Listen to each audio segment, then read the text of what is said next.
Seja bem-vindo ao canal Pensando e Conhecendo. Se você não é inscrito no canal, não se esqueça de se inscrever, curtir, comentar e compartilhar. Vamos ao vídeo! Sabe, a gente aprende na escola que a história do Brasil começa em 1500, né? Com a chegada dos portugueses. Mas, peraí, como é que se descobre um lugar onde já viviam milhões de pessoas? A verdade é que a história do nosso país, ela é muito, mas muito mais antiga. E essa é a grande questão, né? Quando é que a história de um país começa de verdade? Essa é a pergunta que vai guiar a nossa conversa hoje. E olha, a resposta pode mudar completamente o jeito que a gente enxerga o Brasil e, claro, o seu maior tesouro, a floresta amazônica.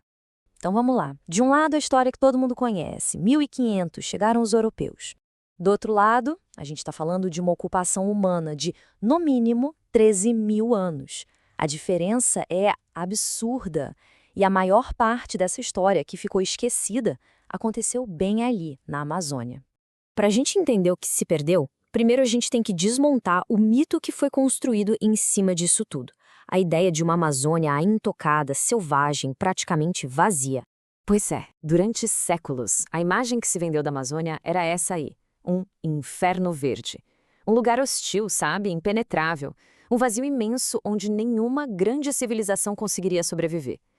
A ideia era que, no máximo, alguns pequenos grupos nômades poderiam existir por ali, mas prosperar jamais. Essa imagem grudou na mente das pessoas. Só que ela estava completamente errada. E a primeira peça que não encaixava nesse quebra-cabeça, a primeira pista de que essa história estava mal contada, veio justamente dos primeiros europeus que desceram o rio Amazonas. O que eles viram? Bom, não era nem de longe um lugar vazio. Olha só esse relato de 1542. O Gaspar de Carvajal, que estava nessa expedição, escreveu que eles ficaram abismados. Ele fala de 200 canoas vindo na direção deles. E o mais impressionante não é ele falar de uma aldeia aqui e outra ali, não. Ele descreve uma sequência de povoados, quase como cidades contínuas, que se estendiam por quilômetros ao longo do rio. Era uma Amazônia pulsando, cheia de gente. Mas cheia de gente quanto? Hoje, com novas pesquisas, novas evidências arqueológicas, os cientistas chegaram a um número que é simplesmente impressionante. A estimativa é que viviam na bacia amazônica, lá por volta de 1500, 10 milhões de pessoas. E para a gente ter uma ideia do que esse número significa, dá uma olhada nisso. 10 milhões de pessoas na Amazônia. Na mesma época, a Espanha tinha 9 milhões. E Portugal, 1,5 milhão. Ou seja, a Amazônia era mais populosa que Portugal e Espanha juntos. Longe de ser um vazio, era um dos lugares mais povoados do planeta. Ok, se tinha 10 milhões de pessoas lá, a pergunta de $1 milhão é: o que aconteceu com todo mundo? Para onde elas foram? Por que 200, 300 anos depois, os exploradores só encontravam uma floresta que parecia vazia? A resposta, infelizmente, é uma das maiores tragédias demográficas da história. Foi uma combinação devastadora. Primeiro, os conflitos diretos, as guerras. Mas o inimigo mais mortal foi invisível, as doenças. Varíola, sarampo, gripe. Os povos originários não tinham nenhuma defesa contra isso. O resultado foi um colapso populacional gigantesco. Talvez 95% das pessoas morreram. Os poucos que sobreviveram fugiram, abandonaram as cidades nos rios e se embrenharam na mata. E a floresta? Bom, a floresta não perdoa. Ela voltou com tudo. Em pouquíssimo tempo, em questão de gerações, a selva simplesmente engoliu tudo. Cobriu as praças, as estradas, os campos de cultivo, apagou os vestígios daquela civilização. Aí, quando os cientistas chegaram, lá no século XIX, o que eles viram? Só árvore. E concluíram que aqueles relatos antigos só podiam ser exagero, pura fantasia. Só que a história deu uma volta. Hoje, a gente tem uma tecnologia que funciona quase como uma máquina do tempo, permitindo que a gente enxergue através desse véu verde da floresta e redescubra esse mundo perdido. O nome dessa ferramenta mágica é LIDAR. Pensa assim, um avião passa por cima da floresta e dispara milhões de feixes de laser em direção ao chão. Esses lasers conseguem passar pela copa das árvores e mapeiam o relevo do solo com uma precisão absurda. É como se a gente tirasse todas as árvores por um instante e visse o que tem embaixo. E o que essa tecnologia está mostrando é de deixar qualquer um de queixo caído. Não são algumas cabanas perdidas no mato. A gente está falando de centros urbanos gigantescos, com praças e aterros enormes, redes de estradas super complexas, algumas com mais de 10 quilômetros, canais, represas, lagos artificiais, uma engenharia hidráulica super avançada. É um urbanismo complexo, uma civilização que construíra com terra e madeira. E o mais legal é que isso não foi um caso isolado, sabe? A gente vê esse padrão se repetindo por toda a Amazônia.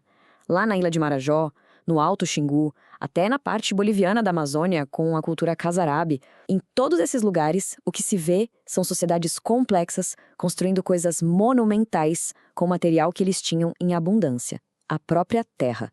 Mas se encontrar cidades perdidas já é incrível, a descoberta mais profunda, a mais revolucionária, vai além disso.